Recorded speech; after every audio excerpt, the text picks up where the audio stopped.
అందరికీ నమస్కారం అండి. ఈరోజు కదా చీకటి చిక్కగా ఉన్న రాత్రి, తెల్లవారుజాము 3 గంటల సమయం. దూరంగా ఎక్కడో కీచురాయి ఒకటి అదే పనిగా రుదపెడుతూ ఉంది. కిటికీ రెక్కని చప్పుడు చేయకుండా తెరిచి బయటికి వీధిలోనికి చూశాడు ఉదయ్ కుమార్. చుట్టుపక్కల ప్రదేశాలన్నింటినీ చీకటి గాఢంగా కౌగిలించుకుని ఉంది. పారిపోవడానికి ఇదే సరైన సమయం అనుకున్నాడు అతను. అవును, తాను ఇక్కడి నుంచి నిష్క్రమించాలి. ఎవరూ చూడకుండా పలాయనం చిత్తగించాలి. ఇక ఈ జీవితం తన వల్ల కాదు. ఈ నరకాన్ని తను భరించలేడు. ఎక్కడి వాడతను, ఎక్కడికొచ్చాడు? హాయిగా స్వేచ్ఛగా సాగే తన జీవితం పంజరంలో చిక్కుకున్న పక్షిలా తయారయ్యింది. అందుకే ఎలాగైనా ఇక్కడి నుంచి బయటపడాలి. బిట్టు ఇంట్లో లేని సమయం. అతడు ఉండి ఉంటే అతని కళ్ళు గప్పి బయటపడడం అసాధ్యం. అతడు ఊళ్ళో లేడు కాబట్టి ఇదే అనుకూలమైన సమయం. ఎంత త్వరగా బయటపడితే అంత మంచిది. ఒకవేళ తనని సుష్మా చూసేస్తోనో? నిజమే, ఆమె చూసిందంటే తన అడుగు కూడా ముందుకు వేయలేడు. ఆ కళ్ళల్లో బేలతనానికి, ఆ సూటితనానికి తను జవాబు చెప్పలేడు. బహుశా ఆమె ఇప్పుడు గాఢ నిద్రలో ఉండి ఉంటుంది. ఈ అవకాశాన్ని ఉపయోగించుకోవాలి. అవును, తప్పక ఉపయోగించుకోవాలి. ముందు రోజు సర్దుకుని ఉంచుకున్న బ్యాగుని మంచం కింద నుండి బయటకు లాగి భుజానికి తగిలించుకున్నాడు. చప్పుడు లేకుండా గడియ తీసి తలుపు మెల్లగా తెరిచాడు. మిణుకు మిణుకుమంటున్న వీధి దీపాలు చీకట్లను పాలద్రోలడానికి ప్రయత్నిస్తున్నాయి.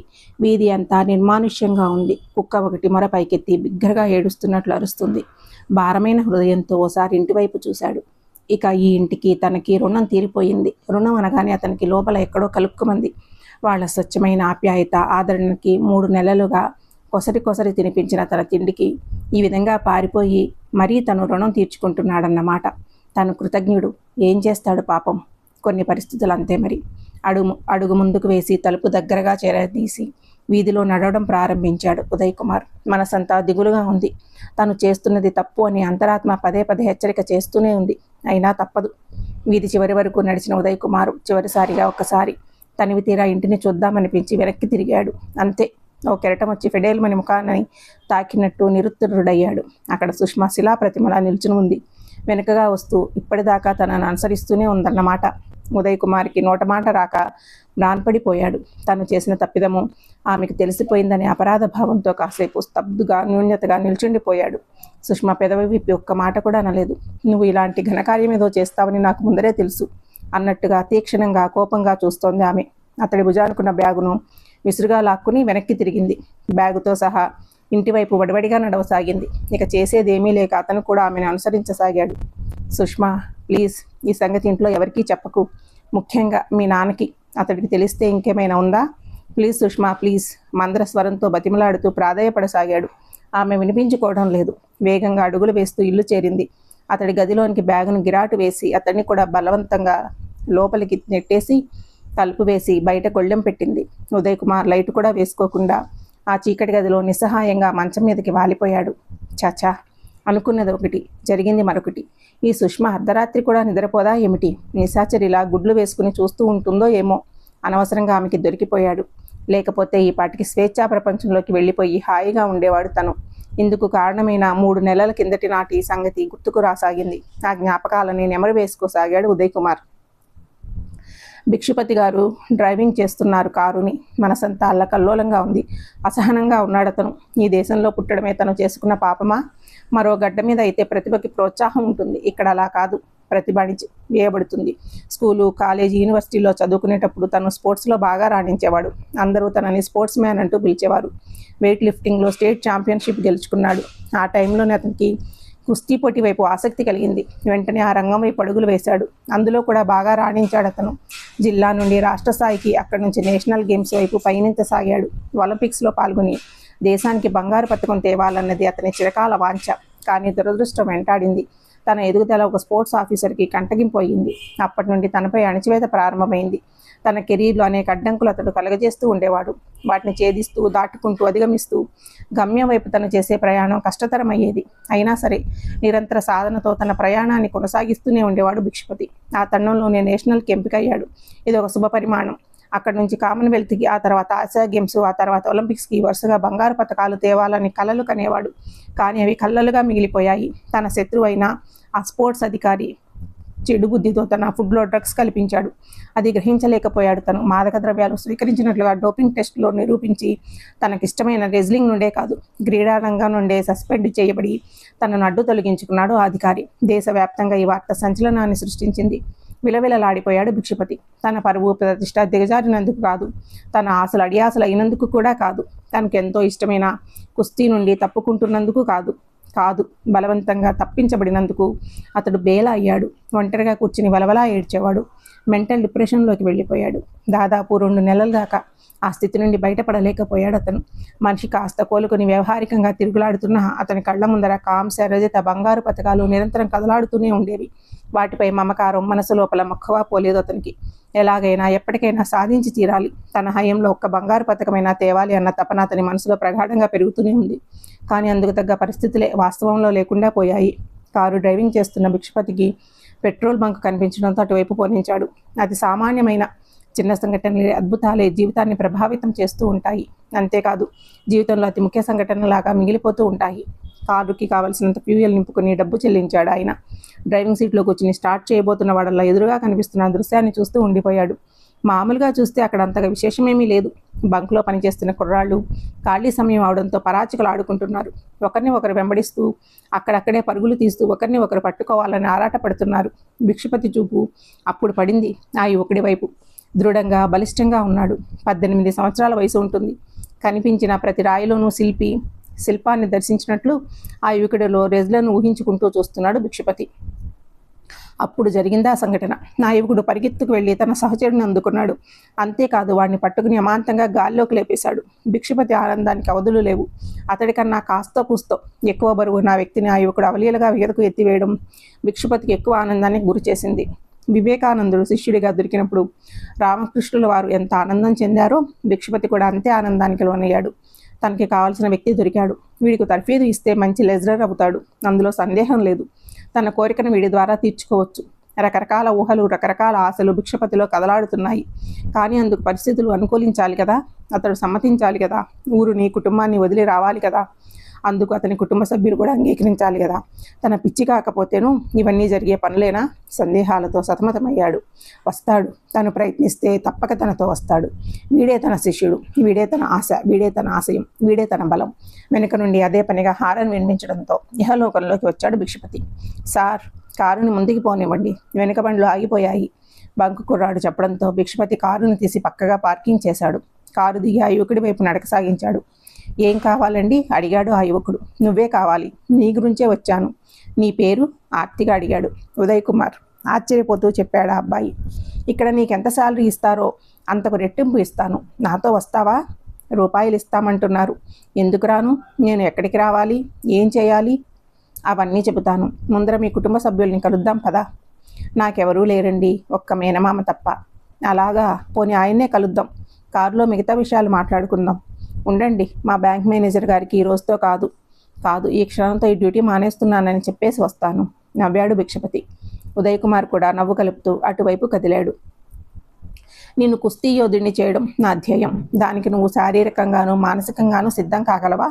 ఒక్క సంగతి గ్రహించు, గుర్రాన్ని చెరువు దగ్గరికి తీసుకెళ్ళడం కానీ బలవంతంగా నీళ్లు తాగించలేం కదా. నీకంటూ ఈ రంగం పట్ల ఆసక్తి, ఇష్టం ఉంటేనే ఇది సాధ్యపడుతుంది. భగవంతుడు కొందరిని కొన్నింటి కోసం పుట్టిస్తాడు. నీలో నాకు లెజ్లర్ కనిపిస్తున్నాడు. నువ్వు కుస్తీలో తప్పక రాణిస్తావని నాకు అనిపిస్తోంది, చెప్పాడు భిక్షపతి. అందరూ బిట్టు అని పిలిచే భిక్షపతి ఇంటిలోనికి ఆ విధంగా అడుగుపెట్టాడు తను. మొదట 2 వారాలు అత్తారింట్లో అల్లుడికి జరిగినట్టు రాజమర్యాదలు జరిగాయి. కుస్తీకి సంబంధించిన సీడీలు టీవీలో వేసి చూపిస్తూ అందులో మెలకలు చెబుతూ ఉండేవాడు బిట్టు. ఒక రోజున ట్రాక్టర్తో ఇసుక రప్పించాడు భిక్షపతి. ఇసుక ఎందుకు అని అమాయకంగా అడిగాడు తను.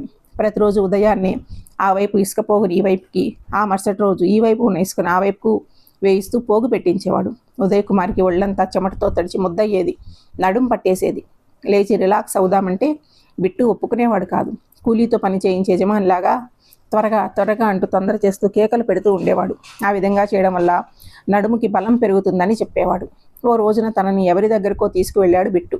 అవతల వ్యక్తిని పరిచయం చేశాడు. మర్యాద కోసం షేక్ హ్యాండ్ ఇస్తూ చెయ్యి చాచాడు తను. అంతే, అదే తను చేసిన తప్పు. తన చెయ్యి అందుకుని మెరుపు వేగంతో ఆ వ్యక్తి కదిలి తనని బంధించి క్షణాలలో తన శరీరాన్ని స్వాధీనంలోకి తీసుకుని గాల్లోనికి లేపి నేల మీద ఒక్కేసి బాదాడు. నడుం విరిగిపోయినట్లు కలుక్కుమంది. అమ్మో అంటూ అప్రయత్నంగా అరిచాడు తను. లెజ్లర్కు ఉండవలసిన ముఖ్య లక్షణం నిరంతరం అప్రమత్తంగా ఉండడం అంటూ ప్రథమ పాఠం బోధించాడు అతడు. ఆ రాత్రి నడుముకి వేడి నీళ్లు కాపడం పెట్టి సపర్యలు చేసింది సుష్మ.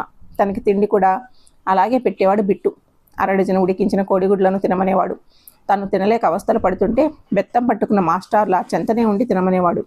పాలు, మాంసం, ఫ్రూట్స్, బాదం, జీడిపప్పు, నెయ్యి, నువ్వుల నూనె లాంటి హై క్యాలరీలు ఉన్న ఖరీదైన ఆహార పదార్థాలు తనకు తినిపించడం కోసం డబ్బును విరివిగా ఖర్చు చేస్తుండేవాడు. ఈ అధిక ఖర్చు వలన బిట్టు ఒక్కొక్కసారి ఆర్థిక ఇబ్బందులకు లోనవుతూ ఉన్నప్పటికీ కూడా ఆ సంగతిని ఎవరికీ తెలియనిచ్చేవాడు కాదు. ఉదయ్ కుమార్కి కాలక్రమేణా తన శరీర మార్పులు తనకే విడ్డూరం అనిపించసాగేవి. పొట్ట దగ్గర నుండి కండరాల ముడతలు ఛాతీ దాకా వ్యాపించి ఉండేవి. చేతి కండల దగ్గర, భుజం దగ్గర, తొడల దగ్గర బలుపుతో శారీరక దారుఢ్యం ప్రస్ఫుటంగా కనిపిస్తూ ఉండేది. తన నడకలో కూడా మార్పు వచ్చింది. ఓ గేరిల్లాగా బల్లూకర్లా నడిచేవాడు తను. బిట్టు సారథ్యంలో రెజ్లర్గా తను రూపుదిద్దుకుంటున్నాడు అన్న మాటే కానీ కఠోరమైన శరీర శిక్షణను తట్టుకోలేక విలవిలలాడిపోతూ ఉండేవాడు. ఆ అతి రాక్షస తిండి కూడా తినలేకపోయేవాడు. రెజ్లింగ్ సంగతి, దేశానికి బంగారు పథకం సంగతి దేవుడెరుగు కానీ ముందర అర్జెంటుగా ఇక్కడి నుంచి బయటపడాలి అని నిశ్చయించుకుని ప్రయత్నించాడు తను. సుష్మకి దొరికిపోయాడు. మళ్ళీ ఈ నరకం తప్పలేదు తనకి. ఆ తెల్లవారుజాము అంతా పరి విధాలుగా ఆలోచిస్తూ గడిపాడు ఉదయ్ కుమార్. ఆ తర్వాత ఎప్పటికో నిద్రలోనికి జారుకున్నాడు. ఉదయం మెలకువ వచ్చి చూస్తే తన గది తలుపు తెరిచే ఉంది. సుష్మ గడియ తీసి ఉంటుంది అనుకున్నాడు. బయటకు వచ్చి ఆమె కోసం వెతకసాగాడు. ఎక్కడా కనిపించలేదు ఆమె. డాబా మీదకి వెళ్ళి చూశాడు. అక్కడుంది ఆమె. మొక్కలకి నీళ్లు పోస్తూ కనిపించింది. సుష్మ, ప్లీజ్ ఈ సంగతి మీ నాన్నగారికి చెప్పకు, చిన్నగా బతిమలాడసాగాడు. ఆమె మాట్లాడలేదు. కింద కట్టుకొయ్యికి కట్టి ఉన్న ఆవు వైపు తదేకంగా చూడసాగింది. మాట్లాడవేంటి సుష్మ, ఇంకెప్పుడు ఇలా చేయను, ఈ సంగతి మీ నాన్నతో చెప్పకు ప్లీజ్ అన్నాడు. సుష్మ ఏమనుకుందో ఏమో. ఉదయ్, ఓసారి ఆవు వైపు చూడు. అంత పెద్ద శారీర దారుఢ్యం కలిగి ఉన్న ఆ పశువుని మెడలో కట్టిన సన్నని పలుకుతాడు నిజంగా ఆపగలుగుతుందంటావా? దానిని తెంచుకోవాలని ఆలోచిస్తూ బలాన్ని ఉపయోగిస్తే క్షణకాలం పట్టదు అది పారిపోవడానికి. గడ్డి పెట్టి కుడితిపోసి పోషిస్తున్నాం కాబట్టి అది కృతజ్ఞతాపూర్వకంగా పాలిస్తూ ఒక రకమైన కమిట్మెంట్తో మనకి లోబడి అనుకోగా ఉంటుంది. నిజంగా అది తిరగబడి పారిపోవాలి అని అనుకుంటే ఆ మెడలో ఉన్న తాడు ఆపగలదా? మేం కూడా నిన్ను ఆపలాగా ఎంతకాలం బంధించగలం? ఉదయ్, నీలో కూడా అటువంటి కమిట్మెంట్ వస్తుందని అనుకుంటున్నాను. నువ్వు వెళ్ళిపోవాలి అనుకుంటే నిరభ్యంతరంగా వెళ్ళిపోవచ్చు. అలా దొడ్డిదారి గుండా మాత్రం కాదు. ఎందుకు సుష్మ నన్ను ఇంకా బాధ పెడతావు? ఇంకెప్పుడు అలా చేయనని చెబుతున్నానుగా. నీ వ్యాయామాలు, శారీరక పరీక్షలు తట్టుకోలేక అలా చేయవలసి వచ్చింది. కాస్త అర్థం చేసుకో అన్నాడు ఉదయ్ కుమార్. మా నాన్నని చూడవదే. ఉదయం లేచింది మొదలు ఇంకో వ్యాపకం లేదా ఆయనకు. ఇంటిని, భార్యాపిల్లల్ని పట్టించుకుంటున్నారు. అసలు కుటుంబం గురించి ఏనాడు మాత్రం ఆలోచించారు గనక నిరంతరం ఆయన కళ్ళ ముందర జాతీయ పతాకం, బంగారు పథకాలే కనిపిస్తూ ఉంటాయి. అది సాధించడం కోసం నువ్వే మార్గం అని గట్టిగా నమ్ముతున్నారు ఆయన. దానికోసం ఆయన ఎంతలా ప్రయాసపడుతూ ఎంతెంత ఖర్చు చేస్తున్నారో నేను చెప్పనవసరం లేదు. ప్రత్యక్షంగా చూస్తూనే ఉన్నావు కదా. ఆయన ఆశను అడియాస చేయకు ఉదయ్. ఆయన కళల్ని కళ్ళలు చేయకు ప్లీజ్. నీళ్ళు నిండిన కళ్ళతో సుష్మ చెబుతూ ఉంటే ఆమె వైపు చేస్తూ ఉండిపోయాడు ఉదయ్ కిరణ్. ఒకరోజు ఉదయ్ కుమారు తన గదిలో మగత నిద్రలో ఉండగా ఏవో కేకలు వినిపించసాగాయి. భిక్షపతి భార్య గొంతు తీవ్రంగా వినిపిస్తుంది. ససేమిరా వీల్లేదు. మీరు చేస్తున్నదేమిటో మీకేమైనా బోధపడుతుందా? ఎదిగిన పిల్ల ఇంట్లో ఉంది. దానికి తగిన వాడిని చూడాలని ఇంగితం మీకుందా? ఇల్లు ఎలా గడుస్తుందని ఎప్పుడైనా ఆలోచించారా? ఇంట్లో పందెం కొడిని మేపుతూ ఇల్లు గుల్ల చేయడం తప్ప మీకు ఇంకేం తెలుసు? నెలకి పచారీ సామాన్లకు ఎంత అవుతుందో మీరేనాడైనా అడిగి తెలుసుకున్నారా? మీకు మీ సంసారానికి ఓ నమస్కారం. నేను అది కలిసే నుయ్యో గుయ్యో చూసుకుంటే సరి. ఇంటిని సత్రం చేసి మీకు నచ్చిన వాళ్ళని మేపుతూ హాయిగా ఉండండి అరవసాగింది ఆమె. సుమిత్ర, ఏమిటా వాగుడు? ఆ కుర్రవాడు వింటే బాధపడతాడు. నేను అనుకునే ఆశయానికి నువ్వు చేదోడు వాదోడుగా ఉంటావనుకున్నాను. ఇలా ఎదురు తిరుగుతావని అనుకోలేదు. దేశానికి పథకం తేవడం నా అధ్యాయం. అది నా వల్ల కాలేదు. ఉదయ్ ద్వారా తప్పక నా కోరిక నెరవేరుతుంది. నిజమే, ఇంటిని, ఆర్థిక ఇబ్బందుల్ని నేను పట్టించుకోకపోవడం వాస్తవమే. ఇంటిని నువ్వు చూసుకుంటున్నావు కదా అని ధీమా. ఇప్పుడు డబ్బు అవసరం అయ్యింది.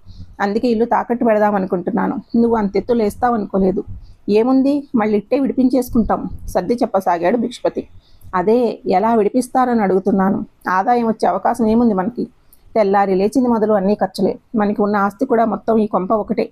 పాల వ్యాపారంతో ఎలాగో నెట్టుకొస్తున్నాను. ఆ నోరు లేని జీవాలు మనల్ని పోషిస్తున్నాయి.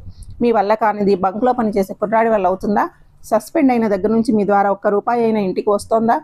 బయట తిరిగే మగవాళ్ళని ఖర్చులకి ఎక్కడ ఇబ్బంది పడుతుంటారోనని నేనే ఎప్పటికప్పుడు మీ జేబులో డబ్బు ఉంచుతున్నాను. ఈ అవస్థలన్నీ చాలక ఇల్లు కూడా కావాల్సి వచ్చింది మీకు. ఇందుకు ససేమిరా ఒప్పుకోను నేను అందామె కటువుగా. ఆ సంభాషణని ఎవరైతే వినకూడదని భిక్షపతి భావించాడో ఆ వ్యక్తి ఉదయ్ మొత్తం విన్నాడు. అతని మొహం లానమైంది. వాళ్ళు తననే ఉద్దేశించి మాట్లాడుకుంటున్నారని అర్థమయ్యాక పాలిపోయిన మొహంతో గోడచాటుకు వెళ్ళిపోయాడు అతను. ఇంతో పందెం కోడిని మేపుతున్నారుగా అన్న ఆమె మాటల చెవుల్లో గింగురుమంటూ హృదయాన్ని గాయపరుస్తూనే ఉన్నాయి. నిస్సత్తుగా, నిర్వేదంగా మంచం మీద కొలబడిపోయాడు.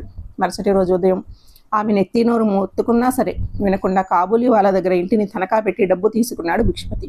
ఓ శుభముహూర్తాన క్రీడా వేదిక మీద ఉదయ్ కుమార్తో అరగేట్రం చేయించాడు బిట్టు. గురువుగారి చెప్పు చేతల్లో దినదిన ప్రవర్ధమానం అవసాగాడు ఉదయ్. 4 నెలలు గడిచాయి. ఆర్థిక ఇబ్బందులు ఎక్కువై తన కారును కూడా అమ్ముకోవాల్సిన దుస్థితి ఏర్పడింది. కారు లేకుండా కాలినడకతో వచ్చే భిక్షపతిని చూస్తూ ఉంటే కళ్ళు చెమ్మరుస్తూ ఉండేవి ఉదయ్కి. తనని వెలుగులతో నింపడానికి అనుక్షణం కొవ్వొత్తిలా కరిగిపోతున్న బిట్టుని చూస్తూ ఉంటే దుఃఖం తన్నుకొస్తూ ఉండేది. చాటుకుపోయి కళ్ళు తుడుచుకునేవాడు. ఉదయ్లో చాలా మార్పు వచ్చింది. ముభావి అయ్యాడు. తన కెరీర్పై మనసు లగ్నం చేశాడు. గాయపడిన మనసు ఏదో సాధించాలనే తపన పడుతూ ఉండేది. కండలతో కరడుగట్టిన దేహం ప్రత్యర్థిని కసిగా చిత్తు చేయాలని చూస్తూ ఉండేది. బిట్టు ఆశయం పూర్తిగా ఉదయ్ ఆశయంగా మారింది. కుస్తీ పట్లలో అనేక టెక్నిక్స్ని సమయ సందర్భంగా ఉపయోగించడంలో ఆరితేరాడు. భిక్షపతి శ్రమని ప్రింటింగ్ అండ్ ఎలక్ట్రానిక్ మీడియా గుర్తించింది. అతడి ఆశయాన్ని ఉదయ్ ప్రతిభని లోకానికి చాటింది. రాష్ట్రంలో స్టేట్ ఛాంపియన్గా గెలిచిన ఏకైక బల్లూక వీరుడయ్యాడు ఉదయ్. వెంటనే స్పోర్ట్స్ కోటాలో భారతీయ రైల్వే ఆదరించి ఉద్యోగాన్ని ఇచ్చింది. ద్రోహం చేసేవారు మాత్రమే కాదు, సాయం చేసేవారు కూడా మన వెన్నంటే ఉంటారన్నది బిట్టు విషయంలో నిజమైంది. అతడి సేవలు గుర్తించబడ్డాయి. క్రీడాశాఖ మంత్రి భిక్షపతిని రాష్ట్ర స్థాయి కోచ్గా నియమిస్తూ ఉత్తర్వులు జారీ చేశారు. శుభ పరిణామాలు ప్రారంభమయ్యాయి. కుస్తీలో ఉదయ్ చూపిస్తున్న ప్రతిభ పలువురిని ఆశ్చర్యచకితుల్ని చేయసాగింది. ప్రత్యర్థిని గాల్లోకి లేపేయడం లేదా నేలకు అణిచిపెట్టి ఉంచడం, కదలేని విధంగా ఉడంపట్టు బిగించడం, ఇలా మల్లయోధుడు ప్రదర్శిస్తున్న ప్రతిభ దేశీయంగానే కాకుండా విదేశాలలో సైతం మారుమ్రోగసాగింది. బరిలో ఉదయ్ ఉన్నాడంటే చాలు ప్రత్యర్థుల గుండెల్లో గుబులు పడుతుండేది. కామన్వెల్త్ గేమ్స్లో అతడి క్రీడా ప్రతిభను వీక్షించడానికి ప్రధానమంత్రి, రాష్ట్రపతి సైతం స్వయంగా స్టేడియానికి ఇచ్చేయడం క్రీడా చరిత్రలో అపూర్వ సంఘటనగా నమోదు చేసుకున్నది. అంతేకాదు, భిక్షపతికి ఉదయ్ కుమార్ని ప్రత్యేకంగా అభినందించారు వారు. బిట్టు కలలో నెరవేరే రోజు రానే వచ్చింది. ఒలింపిక్స్ వేదిక మీద రెజ్లింగ్లో భారత్ తరపున పాల్గొంటున్న ఉదయ్ కుమార్కి దేశానికి బంగారు పథకం తేవాల్సిన సమయం ఆసన్నమయ్యింది. జాతీయ, అంతర్జాతీయ మీడియా ముందర కోట్లాది మంది ప్రేక్షకుల టీవీల ముందర కూర్చొని వీక్షిస్తున్న తరుణాన 66 కేజీల విభాగంలో తన ప్రత్యర్థులతో తలపడ్డాడు ఉదయ్ కుమార్. ఎప్పుడైనా ప్రత్యర్థి చేతిలో తను బందీ అయ్యి స్కోర్ కోల్పోతున్నప్పుడు వేదిక దిగువన బిట్టు పంజరంలో చిక్కుకున్న పక్షిలా విలవిలలాడిపోయేవాడు. అతని వేదనని, మొహంలో కనిపిస్తున్న బాధని చూడలేక ఉదయ్ బలాన్నంతా కూడగట్టుకుని ప్రత్యర్థిపై విరుచుకుపడుతుండేవాడు. అంచెలంచెలుగా ఒక్కొక్కరిని ఓడిస్తూ క్వార్టర్ ఫైనల్కి చేరుకున్నాడు. ఆ తర్వాత మరొకరిని ఓడించి సెమీఫైనల్కి చేరాడు. పత్రికలన్నీ అతని ప్రతిభను కీర్తిస్తూ రాశాయి. భారత్ బల్లూక వీరుని ప్రోత్సహిస్తూ కొన్ని రాష్ట్రాలు భారీ నజరానాలు ప్రకటించాయి. బిట్టు ఆనందానికి అవధులు లేవు. తన శ్రమ ఫలించింది. తాను పెంచిన మొక్క చెట్టు ఈ ఫలాన్ని ఇవ్వబోతుంది. తన కోరిక ఫలించబోతుంది. భారత్కి బంగారు పథకం రాబోతుంది. ఫైనల్స్లో ఒకే ఒక అభ్యర్థి మిగిలి ఉన్నాడు, చిత్తు చేసి ఓడించడానికి. అన్ని విధాలా అనుకున్నట్లే జరిగితే అది జీవితం ఎలా అవుతుంది? దురదృష్టం ఉదయ్ వెంటాడింది. భారత్ మల్లయోధుడు అడుగు తడబడింది. ఒకే ఒక పాయింట్తో ప్రత్యర్థి చేతిలో ఓడిపోయి త్రుటిలో బంగారు పథకాన్ని కోల్పోయాడు. 2వ స్థానంలో రజత పథకంతో సరిపెట్టుకోవాల్సి వచ్చింది. అతడి ద్వారా దేశానికి బంగారు పథకాన్ని ఆశించిన బిట్టు లాంటి ఎందరెందరికో నిరాశ మిగిలింది. అయినప్పటికీ అతన్ని పలువురు ప్రముఖులు ప్రశంసించారు. భారత్కు ఆశాదీపం, మణిహారం, తలమానికం లాంటి హెడ్డింగులతో అభినందించాయి పత్రికలు. అంతేకాదు, తర్వాత జరగనున్న ఒలింపిక్స్లో బంగారు పథకం 100కి 100 గ్యారంటీ అంటూ అతడి మీద కోటి ఆశలు పెట్టుకుంటూ ఉత్తేజితుని చేసాగారు. 1, 2, 3 స్థానాలలో నిల్చుని ఉన్నారు విజేతలు. ఆ దేశపు అధ్యక్షులు వందన స్వీకారం చేస్తూ పుష్పగుచ్చాలతో సత్కరించి మెడలో పథకాలను వేశారు. జాతీయ గీతం లయబద్ధంగా వినిపిస్తుంటే 3 దేశాల జాతీయ పథకాలు హుందాగా పైకి లేస్తూ ఉన్నాయి. విజేతలు సెల్యూట్ చేస్తూ ఉన్నారు. ఒళ్ళు పులకరిస్తున్న ఆ తరుణాన బిట్టు కూడా పథకావిష్కరణకి చెయ్యి పైకెత్తి సెల్యూట్ చేయసాగాడు. గుండెలో ఆనందం పొంగి పొర్లుతుంది. ఆనంద తరంగాలలో మనసు విహరిస్తోంది. దశాబ్ద కాలపు శ్రమ అయితేనే తన దేశానికి వస్తాదును అందించి దేశ రుణం తీర్చుకున్నాడు. భగవంతుడా, చాలు, నాకు సంతృప్తి చాలు. అతడి కళ్ళ వెంబటి ఉబుకుతూ చెంపల మీదుగా ధారాపాతంగా కరిపోతున్నాయి. అవి కన్నీళ్లు కావు, హృదయాంతరాలలో నుంచి పెళ్లిబికుతున్న ఆనంద బాష్పాలు. ఒలింపిక్స్ గేమ్లో ఉదయ్ ప్రతిభా ప్రస్తావన అప్పటికి ఆ విధంగా పూర్తి కాబడింది. కానీ ఉదయ్ దశ మారిపోయింది. అతడు ఇప్పుడు వరల్డ్ సెలబ్రిటీ. ప్రభుత్వాలు ప్రకటించిన నజరానాలే కోట్లాది రూపాయల ఆస్తి అయ్యాయి. వాణిజ్య రంగం భారీ పారితోషికాలు ఎరచూపుతూ తమ యాడ్ ఫిల్మ్లో నటించమని అతడి చుట్టూ ప్రదక్షిణలు చేస్తూనే ఉన్నాయి. ఆ గదిలో భిక్షపతితో పాటు ఆయన భార్య సుమిత్ర, తన కూతురు సుష్మా మౌనంగా కూర్చుని ఉన్నారు. భిక్షపతి ముఖం గంభీరంగా ఉంది. అక్కడికి హడావుడిగా వచ్చాడు ఉదయ్. బిట్టు మాస్టరు పిలిచారట, ఏమైనా విశేషమా అంటూ నవ్వుతూ వచ్చాడు. కానీ ముగ్గురి ముఖాలలో నవ్వు కనబడకపోయేసరికి ఉదయ్ కూడా ముభావి అయ్యాడు. కూర్చో ఉదయ్, నీతో కాస్త మాట్లాడాలి. బిట్టు కంఠస్థరం అతనికే కొత్తగా వినిపించింది. చెప్పండి మాస్టారు. ఎదురుగా వినయంగా కూర్చున్నాడు ఉదయ్. నీకెలా చెప్పాలో అర్థం కావడం లేదు. నువ్వు వచ్చిన పని అయిపోయింది. నువ్వు ఇప్పుడు స్వతంత్రుడివి, సంపాదనాపరుడివి. నెక్స్ట్ జరబోయే ఒలింపిక్స్లో నువ్వు తప్పక బంగారు పథకం తెస్తావని నేనే కాదు, యావత్ భారతావని అంతా భావిస్తూనే ఉంది. Good luck. ఇక ఈ ఇంటి నుంచి నువ్వు నిష్క్రమించవచ్చు. నీకు నచ్చిన ప్రదేశానికి పోయి నీకు నచ్చే విధంగా జీవించవచ్చు. అందులో నా ప్రమేయం కానీ నా ప్రసక్తి కానీ ఉండబోదు. గుడ్ బై చెప్పాడు భిక్షపతి. ఒక కెరటం వచ్చి ముఖానికి కొట్టినట్లయింది ఉదయ్కి. భిక్షపతి అలా మాట్లాడతాడని కలలోనైనా ఊహించలేదు అతడు. నివ్వెరపోయాడు, నిర్ఘాంతపోయాడు, నిశ్చేష్టుడయ్యాడు. మాస్టారు, నన్ను వెళ్ళిపోమ్మని చెబుతున్నారా అడిగాడు దీనంగా జీరబోయిన గొంతుతో. అవును, ఇక చెప్పడానికి ఏమీ లేదన్నట్లుగా భిక్షపతి లోపలికి వెళ్ళిపోయాడు. నా వెనుక భార్యా కూతురు కూడా అనుసరించారు. ఇక మిగిలింది ఉదయ్ ఒక్కడే. అతడిలో పెను తుఫాన్లు రేగుతున్నాయి. ఉదయ్ కుమార్ గదిలో తన సామాన్లన్నీ బ్యాగ్లో సర్దుకుంటున్నాడు. గుమ్మం దగ్గర అలికిడైతే అటు చూశాడు. బేల కళ్ళతో సుష్మా చూస్తోంది. ఆ రోజు నేను వెళ్ళిపోతానంటే నువ్వు అడ్డుపడ్డావు. అప్పుడే పోయి ఉంటే ఈ బాధ ఉండేది కాదు. ఇప్పుడు పొమ్మని చెబుతున్నది మీ నానే. అయినా నాకు ఇక్కడ ఎవరున్నారని అలాగే పోతాను, ఎక్కడికో తెలియని చోటికి. మీరంతా ఇక్కడ సుఖంగా ఉండండి అంటూ బ్యాగులన్నీ వెలుపల పెట్టసాగాడు. సుష్మా మాట్లాడలేదు, మౌనంగా రోధిస్తోంది. ఆమె కళ్ళలో నీటి సుడుల్ని చూసి కరిగిపోయాడు ఉదయ్. ఓ స్థిర నిశ్చయానికి వచ్చిన వాళ్ళు అక్కడి నుండి కదిలాడు. బిట్టు మాస్టారు, ఒకసారి గది బయటకు రండి, మీతో మాట్లాడాలి అరిచినట్లుగా పిలిచాడు. ఆ పిలుపుకి భిక్షపతి వాళ్ళ ఆవిడ సుమిత్ర కూడా బయటికి వచ్చి అక్కడ నిల్చున్నారు. మాస్టార్జీ, నేను వచ్చిన పని అయిపోయిందన్నారు. అది ఇంకా పూర్తి కాలేదు. మళ్ళీ ఒలింపిక్స్ జరగాలంటే 4 ఏళ్లు పడుతుంది. మీరు ఆజ్ఞాపిస్తే ప్రత్యర్థిని చిత్తు చేసి గోల్డ్ మెడల్ని సాధించి మీ చేతిలో పెడతాను. అయినా నన్ను పొమ్మంటున్నారు. నాకెవరున్నారు మాస్టారు? నేను ఎక్కడికి పోగలను? నా గురించి ఇల్లు తాకట్టు పెట్టారు, నా గురించి కారుని అమ్ముకున్నారు, అనేక చోట్ల అప్పులు చేశారు. ఇది అంతా నాకు తెలియదు అనుకుంటున్నారా? నేను చూడలేదు అనుకుంటున్నారా? ఇలా మిమ్మల్ని వదిలేసి నా దారి నేను చూసుకుంటూ వెళ్ళిపోతే దేవుడు నన్ను క్షమిస్తాడా? నాకన్నా కృతజ్ఞుడు ఎవరు ఉంటారు? బిట్టు సార్, మిమ్మల్ని ఒక కోరిక కోరుతున్నాను. తప్పే అయితే క్షమించండి. నా ఈ గెలుపుకి కారణం మీరే అయినా తన వలపుతో నన్ను గెలిపించుకున్న సుష్మా కూడా ఒక కారణమే మాస్టారు. మీ కఠిన శిక్షణ భరించలేక నేను పారిపోదాం అనుకున్న సమయంలో నాలో కర్తవ్యాన్ని మేలుకొలిపి నన్ను గెలిపించుకున్న సుష్మను నేను పెళ్లి చేసుకుందాం అనుకుంటున్నాను. మీరు అంగీకరిస్తేనే. నా పయనం, నా గమ్యం, నా ధ్యేయం అన్నీ ఈ ఇంటితోనే ముడిపడి ఉన్నాయి. దయచేసి నన్ను వెళ్ళిపోమని చెప్పకండి మాస్టారు. ఆనతినియండి, మీ అల్లుడుగా ఆశీర్వదించండి. చెప్పవలసింది ఏదో చెప్పేసి బిట్టు భార్య సుమిత్ర వంక చూస్తూ విస్తుపోయాడు ఉదయ్. ఆమె ఏడుస్తోంది, కన్నీరు మున్నీరుగా. ఆంటీ, అరే ఏమైంది ఇప్పుడు? బాబు, నువ్వు ఇంతటి గొప్పవాడి అవుతావని, ఇంత గొప్ప మనసు నీదని తెలియక ఏదేదో అని నిన్ను బాధ పెట్టాను. నీ మనసు నొప్పించాను, నన్ను క్షమించవు. మా చర్మం వలిచి నీకు చెప్పులు కొట్టించిన తీరదయ్యా ఈ రుణం అంటూ రోధించసాగిందామె. ఆంటీ, ఇప్పుడేమైందని? పెద్దవారు మీరు, అలా అనకూడదు. మీ స్థానంలో నేనున్నా సరే అలాగే మాట్లాడతాను. మీకు తెలుసా, మీరు అలా మాట్లాడబట్టే నేను ఇంతటి వాడిని అయ్యాను. ఆ విధంగా నాకు మంచే చేశారు. ఇక రుణం మీది ఆంటీ. మాస్టారు, మీరు మా ఇద్దరిని ఆశీర్వదించండి. సుష్మా, ఒకసారి ఇటువైపు రా అంటూ సుష్మతో కలిసి అత్తామామలకు పాదాభివందనం చేశాడు ఉదయ్. అతడిని భుజాలు పట్టుకుని లేవనెత్తి సదుల నేత్రాలతో ఆర్తిగా ఆప్యాయంగా కౌగులించుకున్నాడు భిక్షపతి. 4 గోడల మధ్య 4 కళ్ళలో ఆనంద బాష్పాలు తాండవిస్తున్నాయి. వారి మనసులు ఆనంద తరంగాలలో విహరిస్తూనే ఉన్నాయి. ఆ పరిస్థితుల్లో తన కూతురు గెలుచుకున్న ఉదయ్ కూడా బిట్టుకి గోల్డ్ మెడల్లానే కనిపించాడు. మీకు కథ నచ్చినట్లయితే సబ్స్క్రైబ్ చేయండి, షేర్ చేయండి, కామెంట్